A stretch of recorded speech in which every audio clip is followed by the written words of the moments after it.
देश में अपराधियों के लिए बनाई गई जेलों में भले ही एक से बढ़कर एक खूंखार अपराधी सजा काट रहे हों, मगर जेलों को एक तरह से सुधार गृह भी कहा जाता है,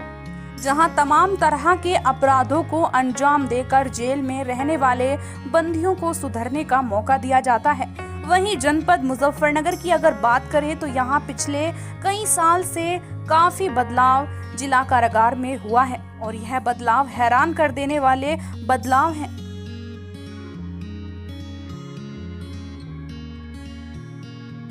मुजफ्फरनगर में जेल अधीक्षक सीताराम शर्मा की पोस्टिंग के बाद जेल में एक के बाद एक सुधार होता चला गया। जेल अधीक्षक ने सबसे पहले जेल में साफ सफाई अभियान चलाया, जिसके बाद जेल में एक आधुनिक पुस्तकालय का निर्माण कराया, जिसमें धार्मिक और आध्यात्मिक पुस्तकों के साथ साथ साहित्यिक और अन्य किताबें रखी गई हैं, जिसमें रोजाना 100 से 200 बंदी पुस्तकें पढ़ते हैं। पुस्तकालय के आसपास दीवारों पर एक से एक सुंदर और आकर्षक पेंटिंग बनाई गई है। इस पुस्तकालय की व्यवस्था खुद जेल अधीक्षक से लेकर जेलर और डिप्टी जेलर भी देखते हैं। जेल अधीक्षक सीताराम का कहना है कि जेल की संरचना एक सुधार गृह के रूप में होती है और वे जेल में सुधार करना चाहते हैं ताकि यहाँ रहने वाले बंदी बाहर जाकर बुराई का रास्ता छोड़कर अच्छाई के रास्ते पर चले। उनका कहना है कि यहाँ पर साहित्यिक और धार्मिक पुस्तकें पढ़कर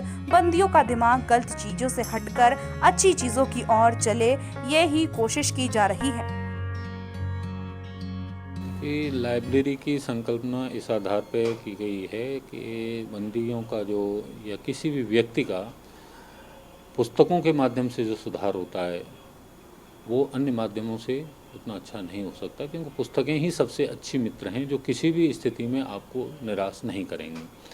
पुस्तकों में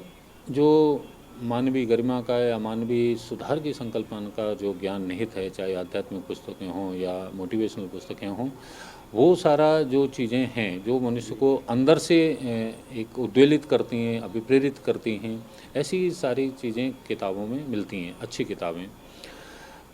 इसलिए हमने सारी यहाँ आध्यात्मिक, मोटिवेशनल, साहित्यिक और बड़े महान लोगों की और सफल लोगों की जीवनी यहाँ पर रखी हुई हैं जिनको बंदी पढ़ रहे हैं। संकल्पना ये थी इसके पीछे कि बंदी यहाँ आ रहा है जो कारागार में, कारागार की संकल्पना भी सुधार के रूप में है।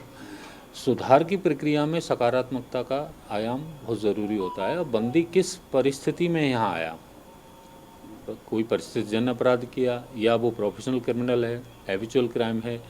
तो इस तरह की सारी जो अलग अलग तरह के यहाँ लोग होते हैं, वो सारे लोगों को यहाँ पर एक ऐसा वातावरण मिल रहा है कि अगर वो जो परिस्थितिजन्य अपराध किया उसने किस परिस्थिति में आकर किया, वो अपना विश्लेषण कर पाए, अपना आत्मिक विश्लेषण करे कि मैंने ऐसा किया तो आज मैं कारागार में हूँ, और वो कुछ बड़े लोगों से, महान लोगों की जीवनियाँ सीखे उसमें और कुछ आध्यात्मिकता का सीखेगा तो निश्चय उसके जीवन में सकारात्मकता आएगी और वो एक बेहतर व्यक्ति बन पाएगा, समाज के धरोहर के रूप में अपने आप को स्थापित कर पाएगा।